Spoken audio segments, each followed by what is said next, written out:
out, guys. This is my bike right here. That's my pure bike. It's an e-bike. Love it. You know, one thing when you live in London, you don't really need a car.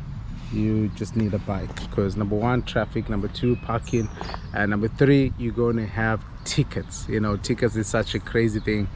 Guys, I wanted to talk to you about creating boundaries when you do move to Africa. You know, I've used to go back and forth on holidays to Zimbabwe, and there's one thing that's guaranteed is that people will expect gifts from you, or you know, they will ask you for money.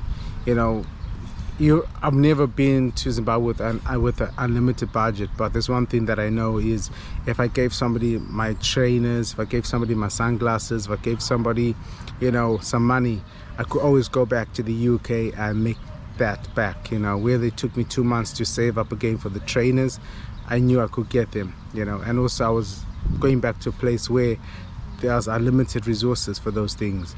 But when you actually move to Zimbabwe or Africa, is you got to understand that what you have is what you have, you know, and it might take you another 4, 5, 6 months or a year to go back to the UK or America, you know, and get those things. Or budget wise, everything, you know, you've catered, you've bought certain things to get you by, you know, and then suddenly people are looking at them, you know, as if you are going to get them back again straight away. It doesn't work like that. So create those boundaries, because people always take things for granted. If they know they can ask you for something and you're going to give it to them, they will do it, you know, and some people can do that shamelessly. So, you know, from day one, just show that you're not here to have fun. You're here to make a living. You're here to live with them, and it's not going to be as easy for you to get those things like you used to.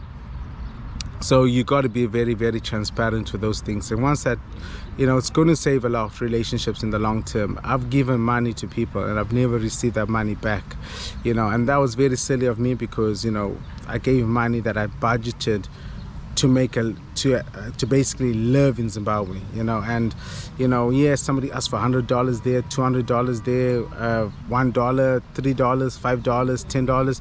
It all adds up, guys. And you know, you're gonna end up hating your experience of moving back because you never set that boundary. So for me personally, guys, I would say set that boundary. It's so important. If somebody wants to leave you for that reason, they were never there for you. And guys, you got to set that boundary. It's so important, you know, and that's something that I would recommend that you do, and you're gonna have a good time. You know, one thing I'll say to you is that, you know, do your homework properly, like what I said in my previous video. You know, while you're still preparing to go back, expand on the heavy duty stuff right now. Like I say, the borehole, that's something that's gonna be important. Your electricity, your solar panels, you know, spend money on those things now. So by the time you go there, it's just about doing the little tweaks and then finding an income that's going to get you by, you know. Yeah, so guys, thank you. Bye. Peace.